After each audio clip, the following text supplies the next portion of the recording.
Welcome back to the Investor Professor Podcast. This is Dr. Ryan Peckham, and this is episode 157.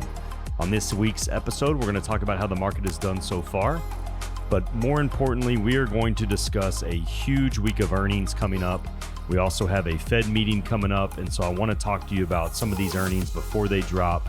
I want to talk to you about the PE ratio, price to earnings ratio, how it can help you when looking at some of these companies, because not all companies are created equal and not all earnings are created equal. So we'll talk about how you can kind of get a heads up on that and have the ability to do your own research. So get your mind right and let's get to work.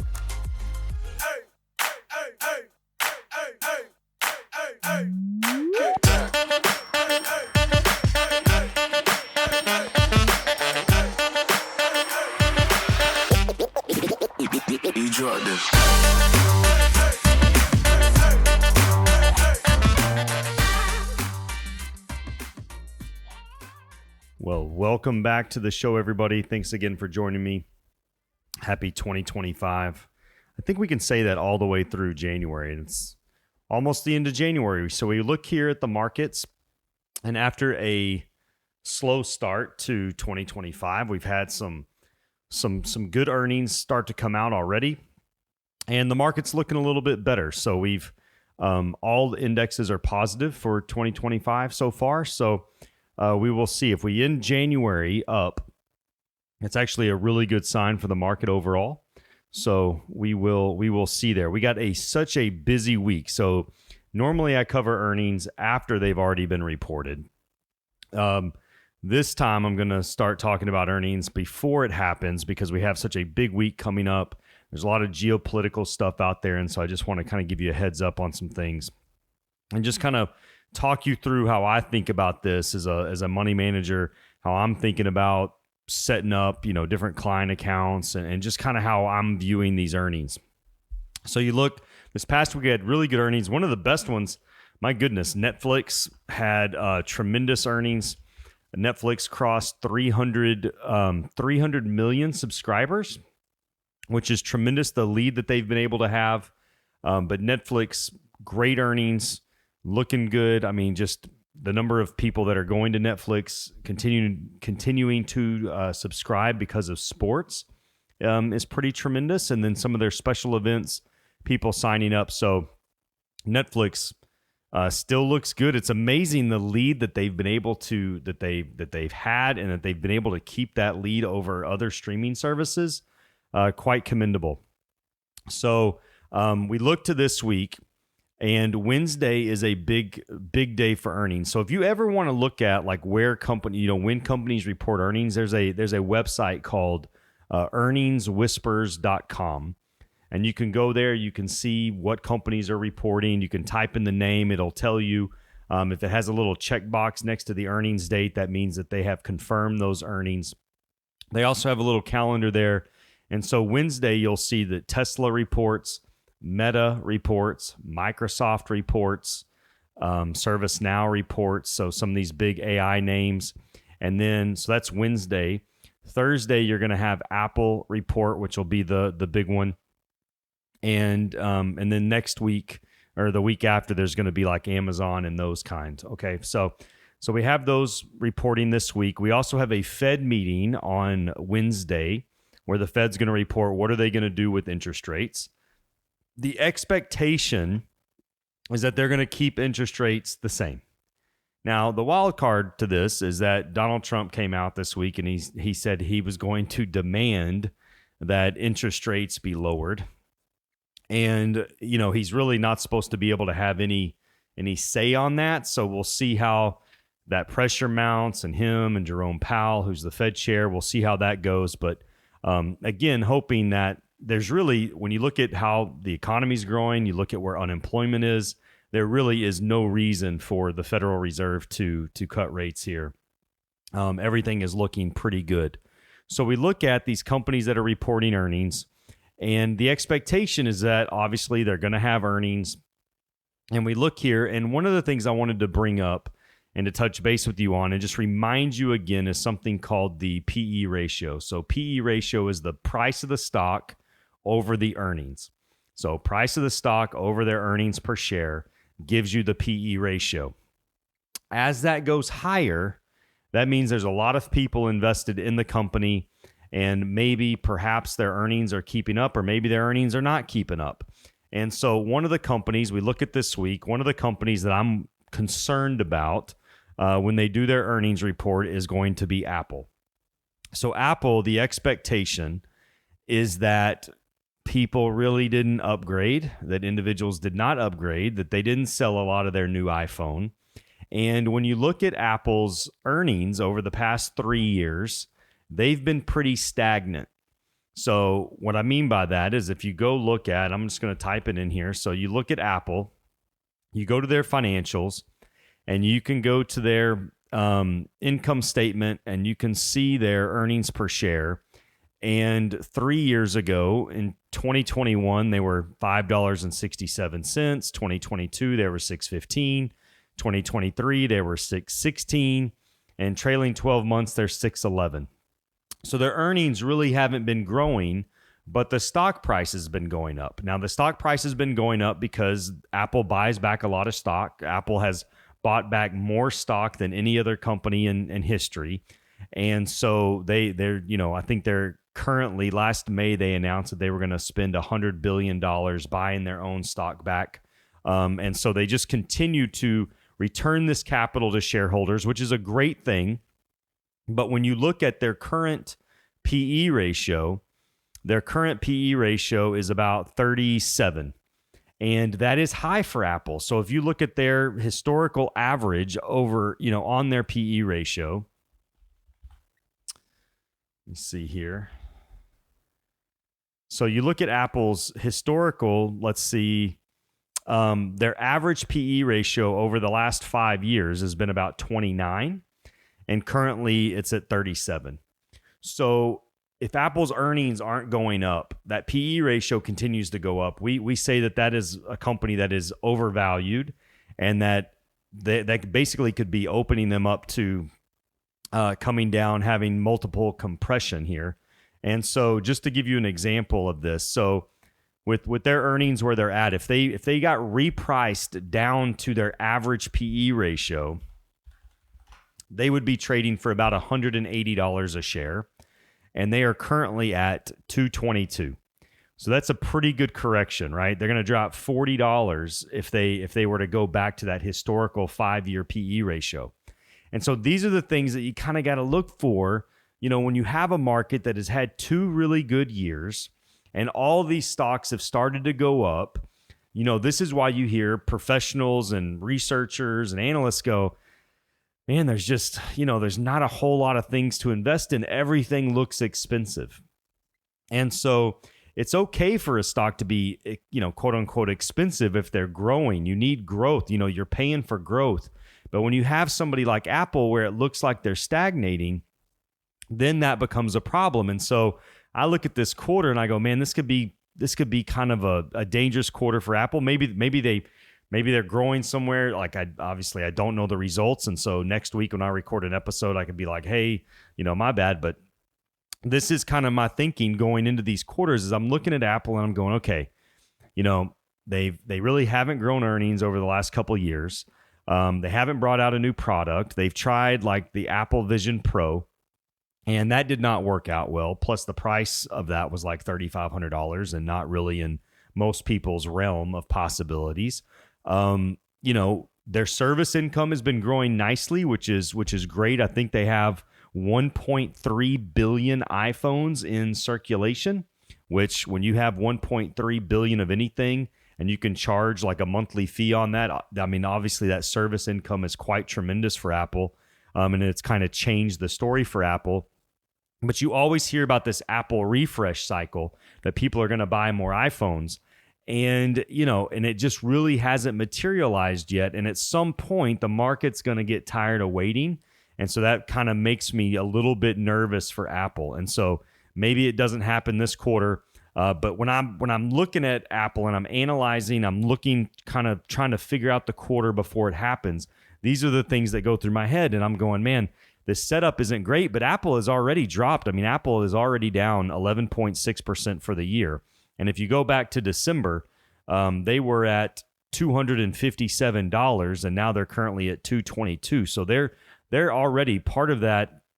Part of that disappointment is starting to get baked into the stock, which is actually a good thing going into this earnings, because if they were still really high, they might have the opportunity of just getting absolutely trounced when they report their earnings. But the expectation is that they're going to announce the quarter, lower guidance, meaning that they're going to bring down the sales expectations going forward. And so we will have to kind of monitor Apple. And this is one of those, I bring it up because I love Apple as a company, and as a investment person, Apple has been very good to me for, and my clients over the last 15 years. I mean, it's been one of the best companies I've ever invested in, especially over a long-term basis and just the compound effect of that. So, but at the end of the day, when you look at having 2 good years, and you look forward, you're going, man, where's growth going to come from? And Apple kind of late to the AI party, but Apple has enough cash. I mean, they could buy somebody, they can get into that really quick. But it is just kind of laying it out there.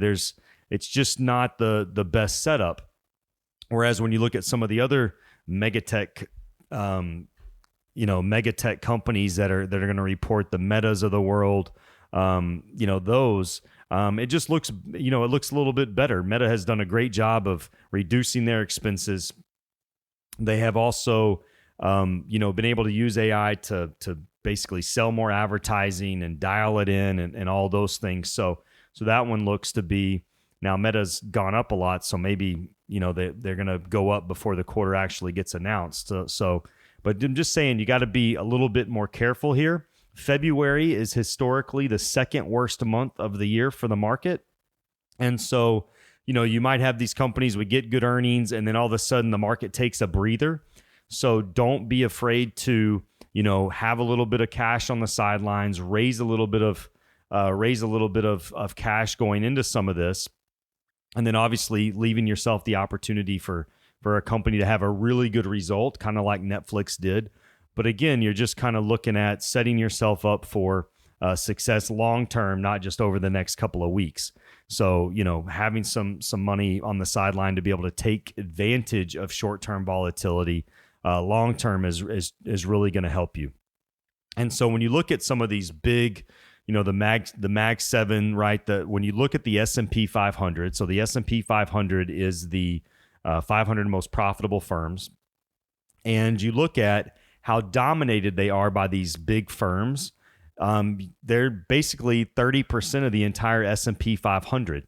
So one of the things you can do is when you look at how so the S&P 500, when you look at how it's made up, it is a cap-weighted index, meaning that based on your market capitalization, which is the total value of your company. So if I'm looking at Apple, their market cap is $3.35 trillion. Yeah, big company. So they get a much bigger share of the S&P 500 because their market cap is so big. And the same with all the other Mag 7 stocks, right? So when you add those all together, they're about 30% of the entire S&P 500. So one of the things that you can do if that kind of makes you nervous is you can look up, there are some ETFs, so exchange traded funds, that trade that are equal weighted. So the most popular one I don't know if this is the most popular one, but in the Invesco S&P 500 equal weighted index, the symbol for that is RSP. So if you invest in that, the equal weighted ETF, that would basically every S&P 500 stock is equally weighted. So you're not massively exposed to that Magnificent Seven that have gone up so much. Now, I will say this, if you invested in the equal weighted over the last couple of years, you would have not done near as well not being exposed to those companies. So that is definitely not a recommendation. It's just telling you that there's products out there that can help you if you're nervous about having too much of your investment portfolio exposed to those large stocks. The problem is most investors don't realize how exposed to those stocks they are. And so that's where people get hurt because they don't realize that in most of the mutual funds that they hold in their retirement account or, a lot of the funds that they own, that they're very skewed to those higher market cap stocks.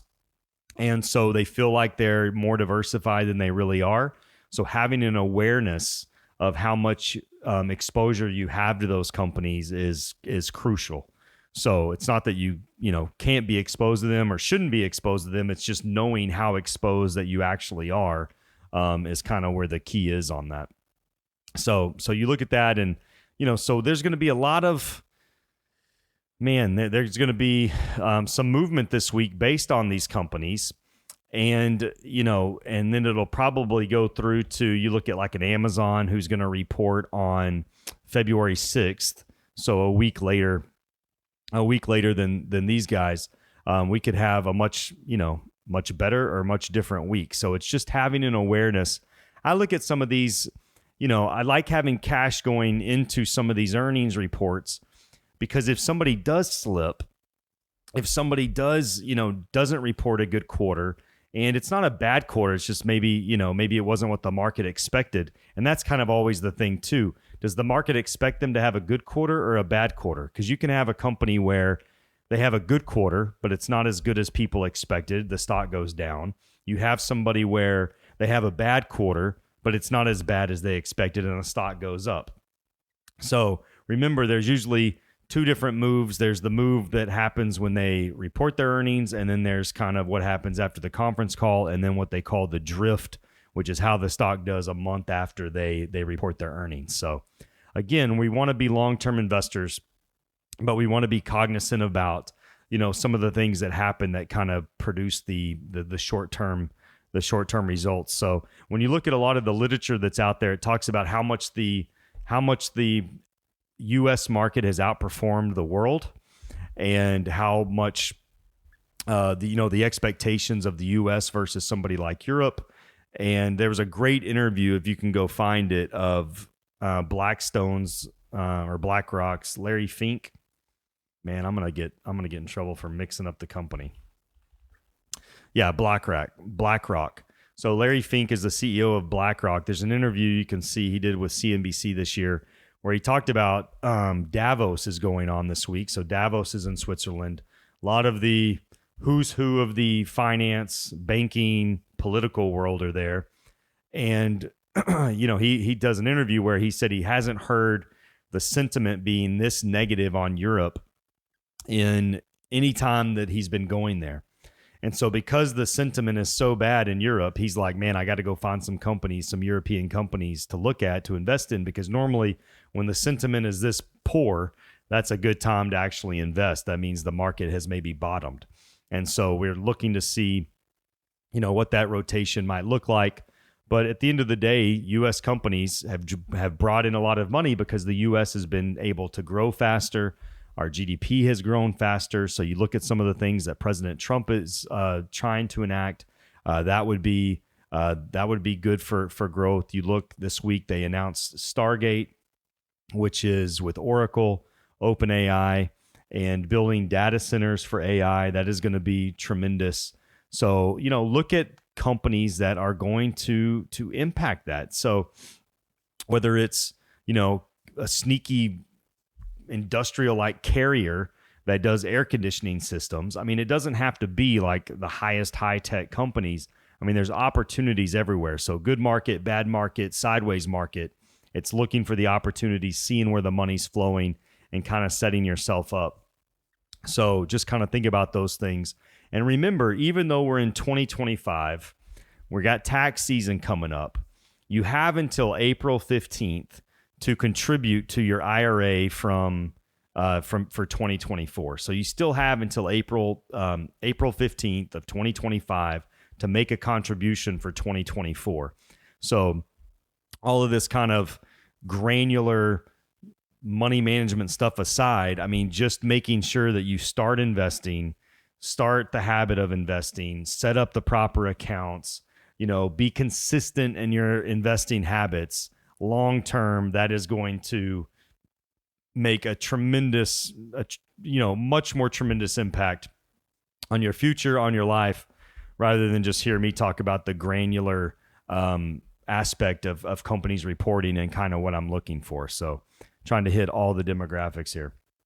But that being said, we'll check up next week. We'll see how these companies report. We'll talk about them. We'll see how the market reacts to them. We'll see how the market reacts to the Federal Reserve.